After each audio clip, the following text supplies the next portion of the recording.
Bismillahirrahmanirrahim. Assalamualaikum warahmatullahi wabarakatuh. Perkenalkan, nama saya Prila Putri Nur Ramadhani dengan NIM 23010012, kelas BKI 5A. Pada video kali ini saya akan menjelaskan materi kelompok 2, yaitu tentang isu-isu gender dalam konseling multibudaya. Materi ini mencakup 3 bagian utama. Yang pertama yaitu adalah isu-isu gender yang relevan dalam konseling multibudaya. Yang kedua, bagaimana gender mempengaruhi perilaku sosial individu. Dan yang ketiga, strategi untuk mengatasi isu-isu gender dalam proses konseling. Jadi yang pertama itu adalah isu-isu gender dalam konseling multibudaya. Dalam konseling multibudaya, gender menjadi salah satu aspek penting yang harus dipahami oleh konselor.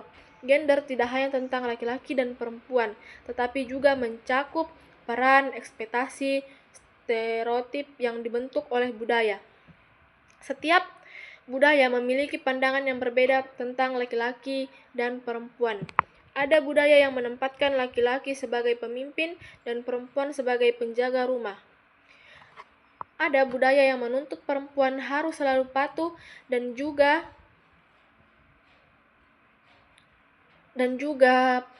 memberi laki-laki tanggung jawab berat dalam mengambil keputusan. Isu-isu gender yang sering muncul dalam konseling yaitu yang pertama adalah stereotip gender, seperti anggapan bahwa laki-laki harus kuat dan tidak boleh menangis. Diskriminasi gender, misalnya perempuan yang tidak diberi kesempatan berpendidikan atau pekerjaan. Kesetaraan peran seperti beban ganda perempuan dalam pekerjaan dan rumah tangga. Tekanan sosial, misalnya agar perempuan cepat menikah atau laki-laki harus menjadi tulang punggung keluarga. Isu-isu ini dapat mempengaruhi bagaimana konseli memaknai dirinya, memandang masalah, dan mengambil keputusan. Yang kedua yaitu adalah pengaruh gender terhadap perilaku individu. Selanjutnya, kita membahas bagaimana gender mempengaruhi perilaku sosial. Gender sangat mempengaruhi bagaimana seseorang bertindak, berinteraksi, mengungkapkan emosi, dalam mengambil peran dalam masyarakat. Contohnya, laki-laki sering diajarkan sejak kecil untuk tampil kuat, tidak menunjukkan kelemahan. Akibatnya, mereka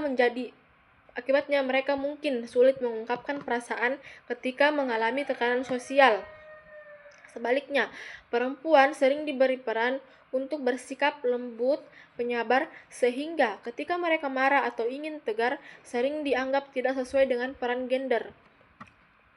Nah, dalam konseling, konselor perlu memahami bahwa perilaku konseli dipengaruhi oleh konstruksi gender di lingkungan. Misalnya, konselor laki-laki mungkin enggan menceritakan masalah keluarga karena takut dianggap tidak maskulin. Konseli keluarga perempuan mungkin merasa bersalah atau takut menolak tuntutan keluarga karena terbiasa taat pada norma gender. Dengan memahami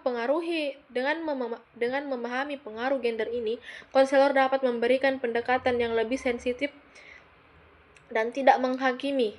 Yang ketiga adalah strategi mengatasi isu-isu gender dalam konseling multibudaya. Untuk menghadapi isu-isu gender, konselor perlu menggunakan strategi yang tepat agar konseling berjalan efektif. Jadi ada beberapa strategi. Yang pertama itu adalah peka terhadap bias gender. Konselor harus menyadari bahwa dirinya juga memiliki bias terbentuk oleh budaya. Dengan menyadari bias ini, konselor bisa lebih objektif dan tidak memaksakan pandangan pribadinya terhadap konseli. Yang kedua yaitu adalah menciptakan ruang aman. Konselor harus menciptakan suasana konseling yang aman, nyaman, dan bebas dari penilaian. Dengan begitu, konseli merasa lebih leluasa untuk menceritakan masalahnya yang berhubungan dengan peran gender. Yang selanjutnya itu adalah menggunakan bahasa yang netral dan tidak menghakimi. Bahasa konselor sangat penting. Hindari kalimat yang memperkuat stereotip seperti perempuan harus begitu atau laki-laki harus seperti begitu. Selanjutnya itu adalah memperdayakan konseli. Konselor perlu membantu konseli memahami hak-haknya, mengenali batasan dalam hubungan, dan memperdayakan mereka untuk mengambil keputusan yang tepat tanpa tekanan budaya yang merugikan. Selanjutnya itu adalah menyesuaikan teknik konseling dengan budaya dan gender konseling. Misalnya, konseli dari budaya patriarki mungkin butuh dukungan untuk belajar mengekspresikan perasaan, sedangkan konseli dari budaya yang membatasi perempuan mungkin memerlukan pendekatan yang lebih empatik dan bertahap agar mereka berani mengutarakan pendapat. Nah, dari penjelasan ini dapat disimpulkan bahwa gender memainkan peran besar dalam kehidupan individu, baik dari cara mereka bersikap, berinteraksi, maupun memandang dirinya sendiri.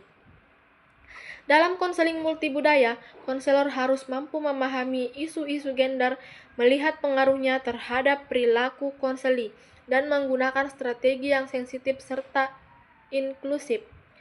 Dengan pendekatan yang tepat, konselor dapat membantu konseli keluar dari tekanan gender yang merugikan dan mendukung mereka untuk berkembang secara lebih sehat. Itulah tadi penjelasan dari saya. Saya ucapkan terima kasih. Wassalamualaikum warahmatullahi wabarakatuh.